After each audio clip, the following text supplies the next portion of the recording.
আসসালামু আলাইকুম ওয়া রাহমাতুল্লাহ। আলহামদুলিল্লাহি ওয়াহদা ওয়াসসালাতু ওয়াসসালামু আলা মান লা নাবিয়্যা বা'দা। সম্মানিত দর্শক মণ্ডলী, দিনী মুসলিম ভাই ও বোন, আপনারা জানেন আমরা দার্সে বুখারীর দার্স দিয়ে আসছি দীর্ঘদিন থেকে ধারাবাহিকভাবে। আর আমাদের বর্তমান দার্স চলছে ঈমান সম্পর্কে। ইমাম বুখারী রাহিমাহুল্লাহ প্রথমে আলোচনা করেছেন ঈমান বাড়ে কমে। আমরা সেই বিষয়টি সামনে রেখে ঈমান বাড়ে কমে এর উপরে ধারাবাহিকভাবে ইমাম বুখারী যে বিবরণ পেশ করেছেন আমরা সে বিবরণ আপনাদের সামনে পেশ করছি। সম্মানিত দিনী মুসলিম ভাই ও বোন, ইমাম বুখারী রাহিমাহুল্লাহ এখানে একটি অধ্যায় উল্লেখ করেছেন, বাবু কুফরানিল আশির ও কুফরুন দুনা কুফরিন ফি নবী সাঈদ আনিন নবী সাল্লাল্লাহু আলাইহি ওয়াসাল্লাম। স্বামীর অকৃতজ্ঞতা প্রকাশ করা। এরপর কুফরি ছোট রয়েছে, কুফরি বড় রয়েছে। আল্লাহকে অস্বীকার করা বিষয়টি বা অকৃতজ্ঞ হওয়া বিষয়টি অনেক সময় মানুষের বড় রূপ ধারণ করে, অনেক সময় মানুষের ছোট রূপ ধারণ করে। তো এটা ঈমানের কমবেশি হয়ে থাকে। মানুষের কুফরি যদি খুব বেশি হয় তাহলে তার ঈমান কম, আর যদি মানুষের কুফরি কম হয় তাহলে তার ঈমান বেশি। যদিও আমরা সময়ে বলেছি যে কুফর শব্দের অর্থ হচ্ছে ঢেকে রাখা, ঢেকে দেওয়া। সম্মানিত দর্শক মণ্ডলী, ইমাম বুখারী রাহিমাহুল্লাহ এখানে একটি হাদিস পেশ করেন ইবনে আব্বাস রাদিয়াল্লাহু তাআলা আনহু থেকে। ইবনে আব্বাস রাদিয়াল্লাহু তাআলা আনহু বলেন, নবী সাল্লাল্লাহু আলাইহি ওয়াসাল্লাম বলেছেন, উরিতুন নারা, একদা আমাকে জাহান্নাম দেখানো হলো, আমি জাহান্নাম দেখলাম।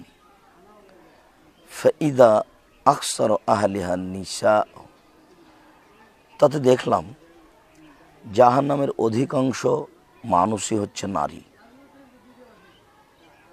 একফুরনা, তারা অকৃতজ্ঞ। তারা স্বামীর অকৃতজ্ঞ হওয়ার কারণেই তারা বেশিরভাগ জাহান্নামে যাবে। আর এই অবস্থাটা রাসূল সাল্লাল্লাহু আলাইহি ওয়াসাল্লামকে দেখানো হয়েছে। কিলা, ওই সময় রাসূল সাল্লাল্লাহু আলাইহি ওয়াসাল্লামকে বলা হয়েছিল, আল্লাহর নবী, আয়াকফুরনা বিল্লাহে, আসলে তারা কি আল্লাহর অকৃতজ্ঞ? তারা কি আল্লাহর কৃতজ্ঞতা প্রকাশ করে না? কালা একফুরনা লাশিরা, তিনি বললেন না, তারা স্বামীর অকৃতজ্ঞ।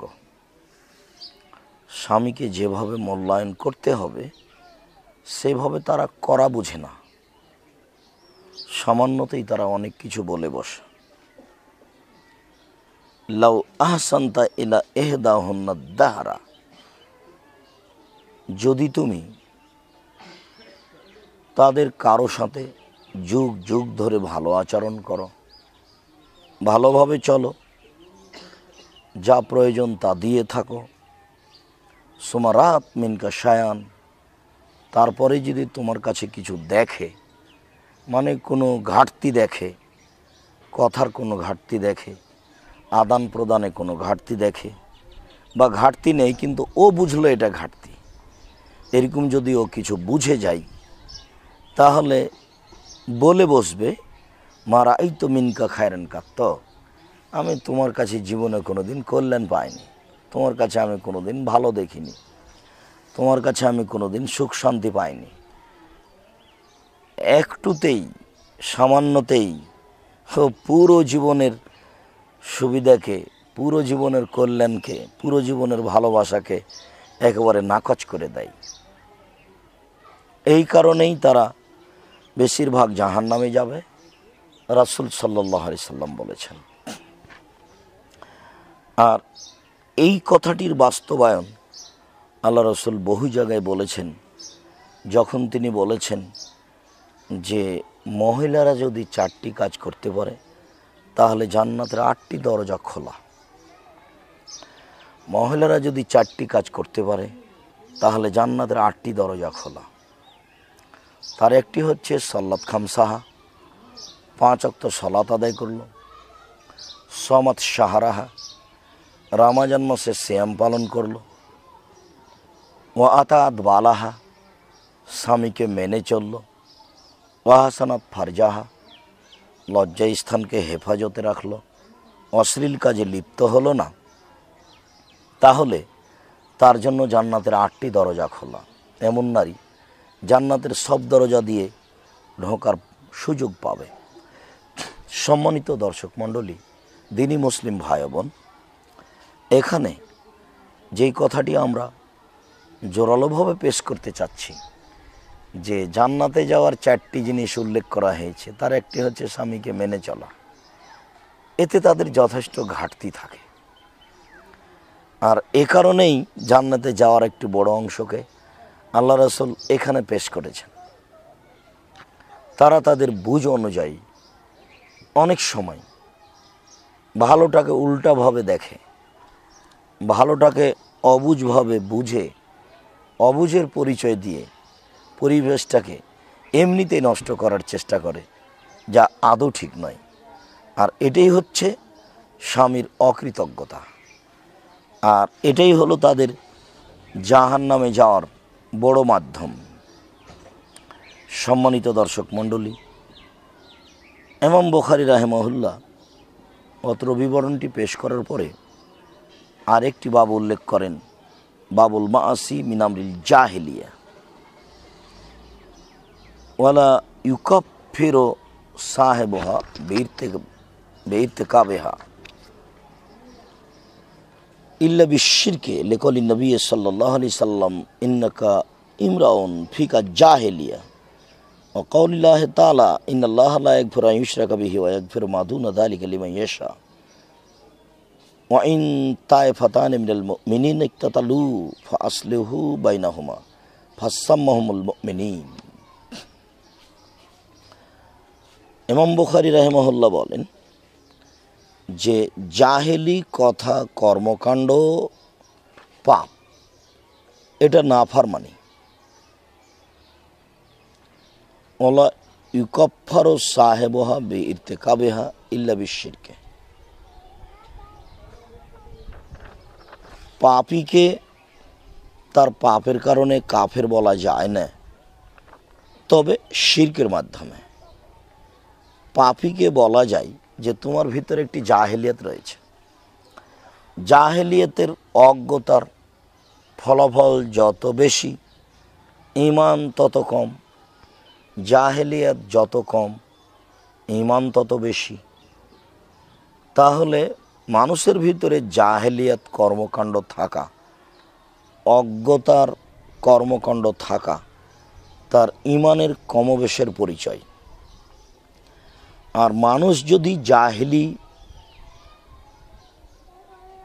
কথা ও কর্ম বলে কিছু পাপ করে, তাহলে সে কাফের হয়ে যায়, এ কথা নয়। শিরক ছাড়া মানুষ কাফের হয় না।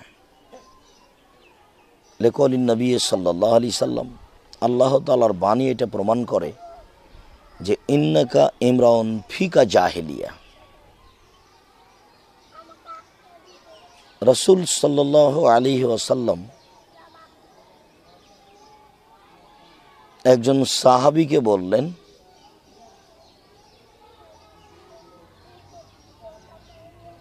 একটা লোকের নিন্দা করা হয়েছিল তার মায়ের নাম উল্লেখ করে।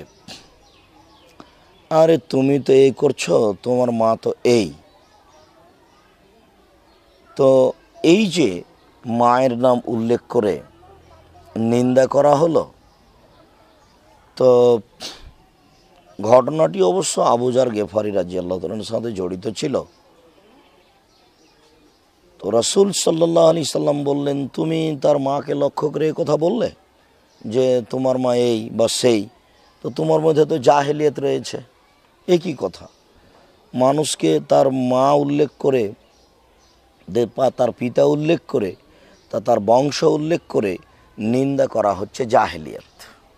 বন্যতার যুগে, বর্বরতার যুগে, অসভ্যতার যুগে মানুষকে এভাবে নিন্দা করত। সুযোগ পেলে বলে উঠতো, আরে তুমি এই কথা বলছো, তোমার বাপ তো এই, তুমি এই কথা বলছো, তোমার মা তো এই, তুমি এই কথা বলছো, তোমার বংশ তো এই। এইটা মানুষ জাহেলিয়াতের যুগে বলতো, এখনও বলে। একটু সুযোগ পেলেই মানুষের দুর্বল সাইড তুলে নিয়ে আসে, এটা হচ্ছে জাহেলিয়াত। তো তুলে নিয়ে আসাটা তার ইমানের গতিতেই হবে। আল্লাহ তাআলার বাণী এখানে আছে, ইন্নাল্লাহ লা ইয়াগফিরু আন ইউশরাকা বিহি, নিশ্চয় আল্লাহ তাআলা ওই পাপ ক্ষমা করবেন না যেটা শিরক হিসাবে হয়। শিরকের পাপ ক্ষমা করা হবে না।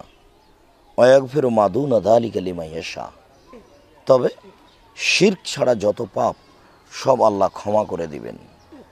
শিরকের পাপ আল্লাহ ক্ষমা করবেন না। সম্মানিত দর্শক মণ্ডলী, শিরকের পাপ ক্ষমা করবে না মানে দুনিয়াতে ক্ষমা করবেন না, না তা নয়। মানুষ যদি শিরক করার পরে দুনিয়াতে ক্ষমা চায়, তাহলে আল্লাহ তাআলা ক্ষমা করে দিবেন। মানুষ যদি শিরক করে, তওবা না করে মারা যায়, তাহলে এই শিরকের পাপ আল্লাহ বিচারের মাঠে ক্ষমা করবেন না। এইটা হলো আল্লাহ তাআলা বলেছেন যে ইন্নাল্লাহ লা ইয়াগফিরু আন ইউশরাকা বিহি, নিশ্চয় আল্লাহ তাআলা শিরক করার পাপ ক্ষমা করবেন না, শিরক ছাড়া সব পাপ ক্ষমা করে দিবেন যাকে ইচ্ছে। এ ব্যাপারে একটা হাদিসে কুদসি আছে। রাসূল সাল্লাল্লাহু আলাইহি সাল্লাম বলেন, আল্লাহ তাআলা বলেছেন, বিচারের মাঠে আল্লাহ তাআলা আদম সন্তানের সামনে বলবেন, আদমের ছেলে মেয়েকে বলবেন, ইয়াবনা আদম লা আতাইতানি বিকুরাবিল আরজি খাতায়া সুম্মা লাকিতানি লা তুশরিক বিশায়া লা আতাইতুক বিকুরাবিহা মাগফিরা। হে আদমের ছেলে মেয়ে শোনো, তোমরা যদি আকাশ জমিন পরিমাণ পাপ নিয়ে উপস্থিত হও, আর যদি তোমাদের কোনো শিরকি পাপ না থাকে, তোমাদের পাপ আর পাপে একেবারে আকাশ জমিন পরিপূর্ণ, এই সময়ে তোমাদের কোনো শিরকি পাপ নেই, তাহলে আল্লাহ তাআলা তোমাদের সমস্ত পাপকে ক্ষমা করে দিবেন। আল্লাহ তাআলা বলবেন, হে আদমের ছেলে মেয়েরা, শিরক যদি তোমরা না করে থাকো, তাহলে তোমরা যে পরিমাণ পাপ করেছ, আমি আল্লাহ সেই পরিমাণ ক্ষমা নিয়ে উপস্থিত হয়েছি। আল্লাহুস সামাদ। সেই দিন শিরক ছাড়া আল্লাহ সব পাপ ক্ষমা করে দিবেন। এই কথাটা আল্লাহ তাআলা এখানে বলেছেন যে আল্লাহ শিরকের পাপ ক্ষমা করবেন না, বাকি সব ক্ষমা করে দিবেন। আর ঘটনাটি বিচারের মাঠে, দুনিয়াতে পাপ ক্ষমা করবেন না এই কথা নয়।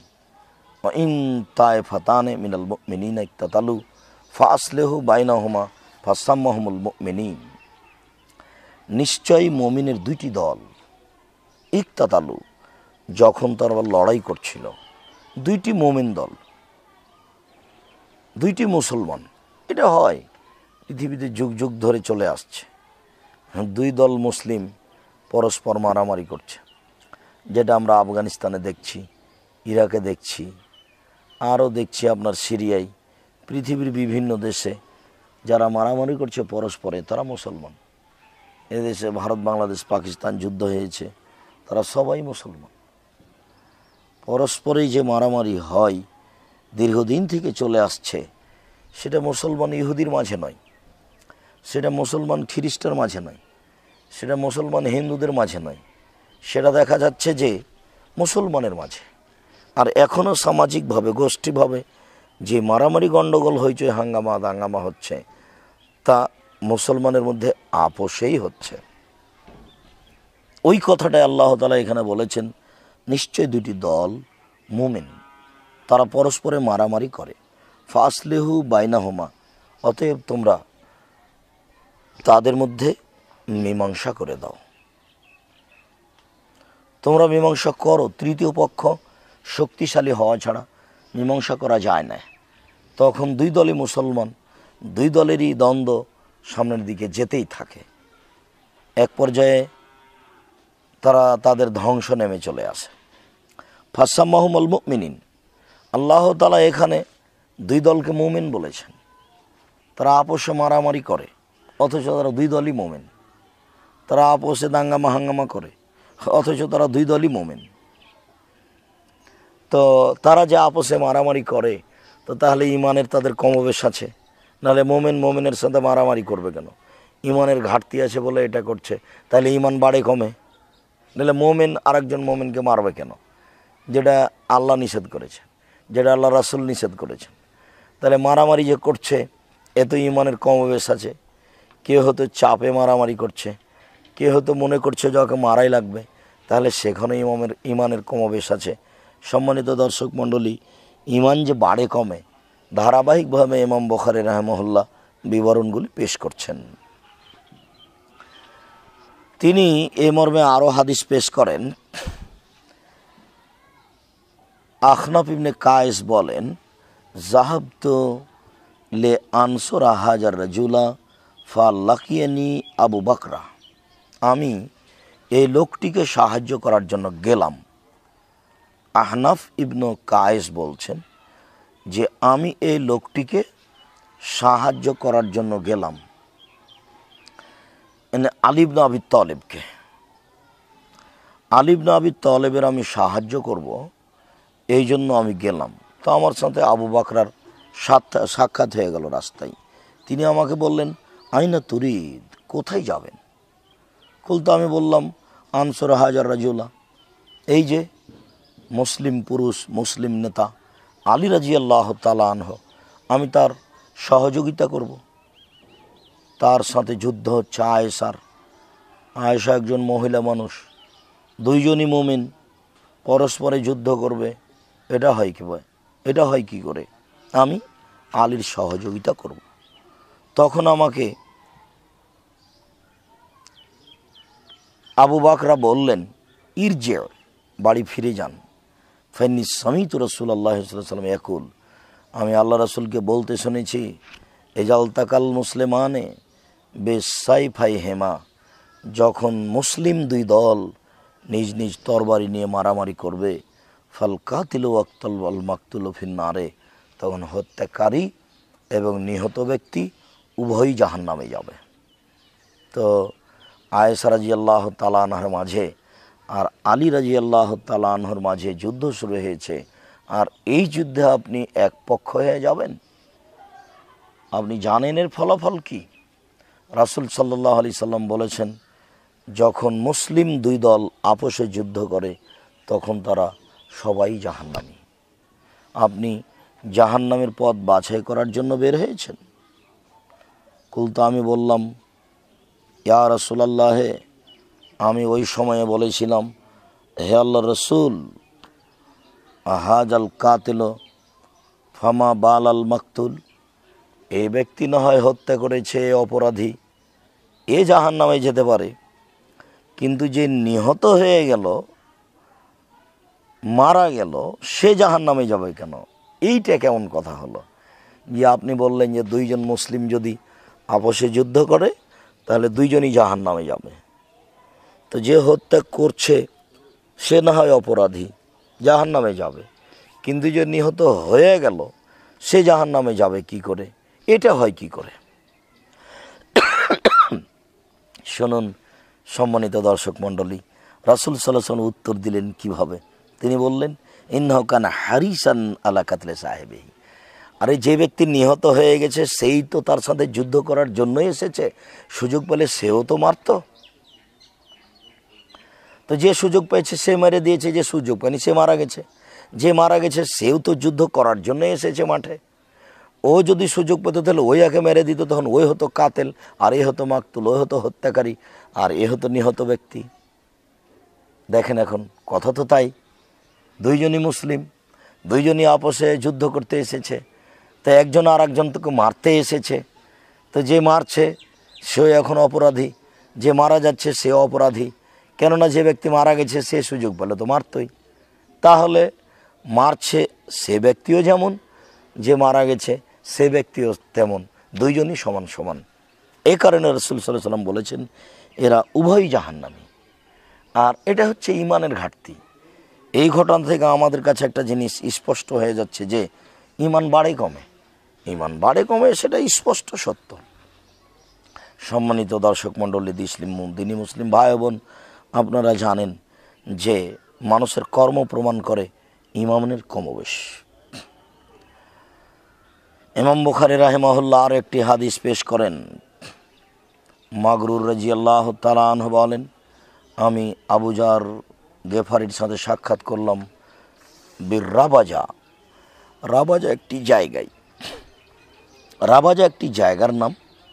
সেখানে আমি, জায়গাটি মদিনার নিকটে, আমি সেখানে সাক্ষাৎ করলাম আবু যার গেফারির সাথে।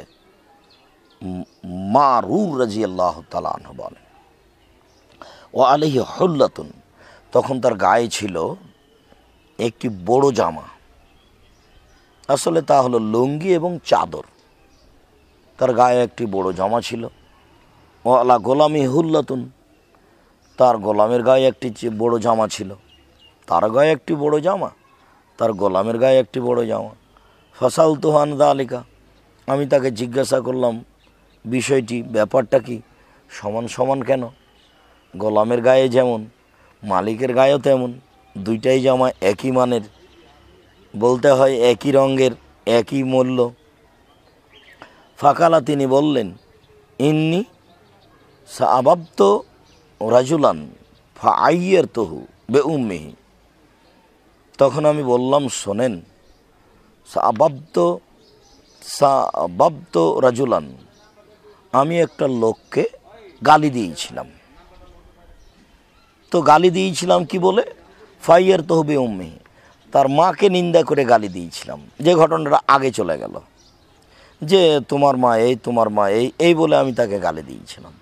ফাকারা লি আন নবী সাল্লাল্লাহু আলাইহি সাল্লাম, তখন আল্লাহর নবী আমাকে বলেছিলেন, ইয়াবা যার আইয়ারতাহু বিউম্মিহি, তুমি তার মাকে নিন্দা করে গালি দিলে।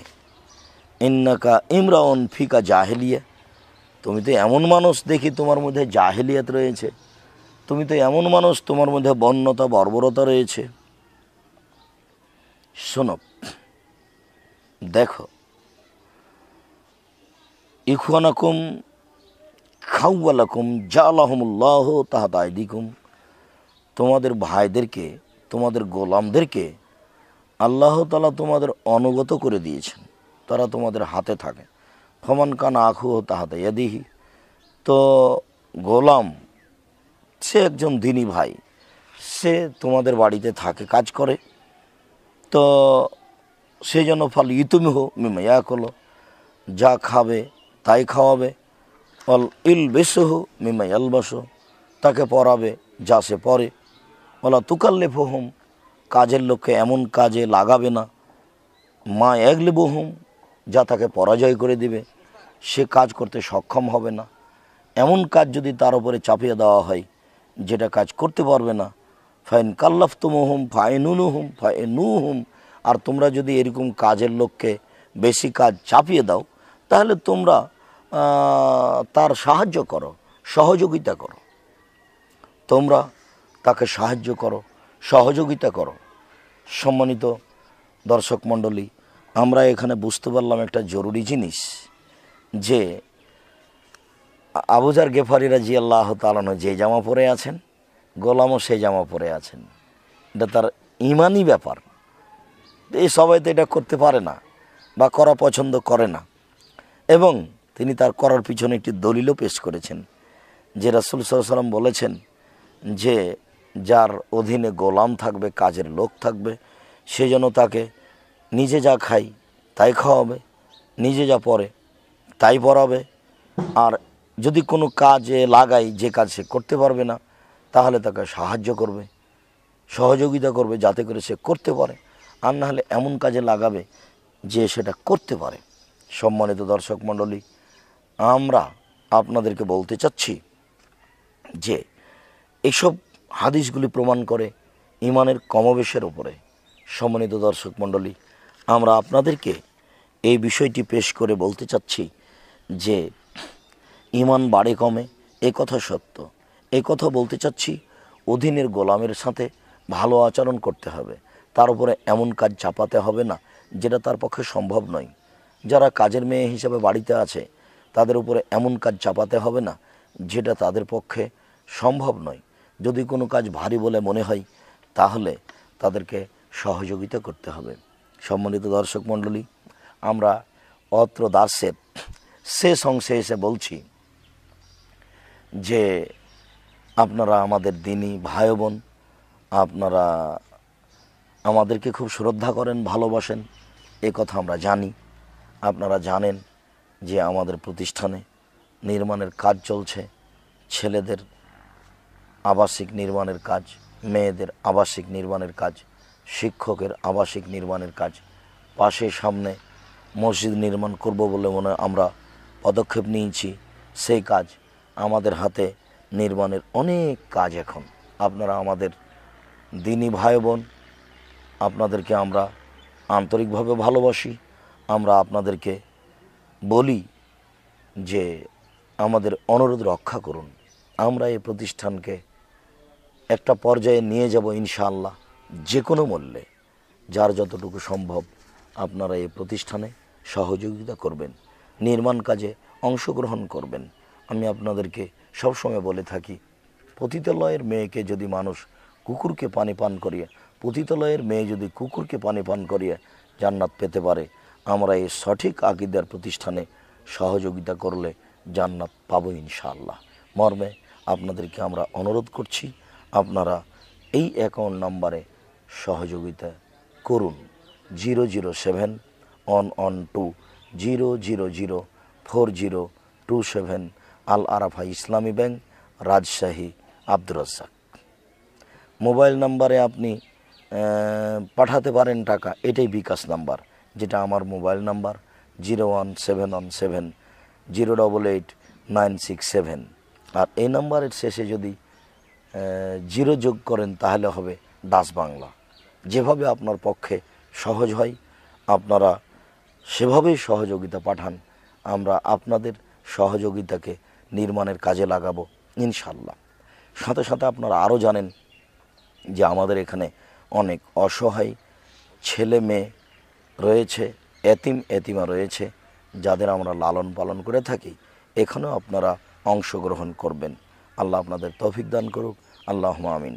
এই বলে আজকের দার্স এখানে শেষ করছি। আল্লাহ আমাদের যারা মারা গেছে, তুমি তাদের কবরের শাস্তি মাফ করো। আমরা যারা অসুস্থ, তুমি তাদের আরোগ্য দান করো। আমরা যারা বেঁচে আছি, তুমি তাদেরকে তোমার রাসূলের পদ্ধতি অনুযায়ী চলার তৌফিক দান করো। এ দাবি, এ দাওয়া, এ দোয়া তোমার দরবারে রেখে আজকের দার্সে বুখারী এখানেই শেষ করলাম। সুবহানাকাল্লাহুম্মা ওয়া বিহামদিকা, আশহাদু আল্লা ইলাহা ইল্লা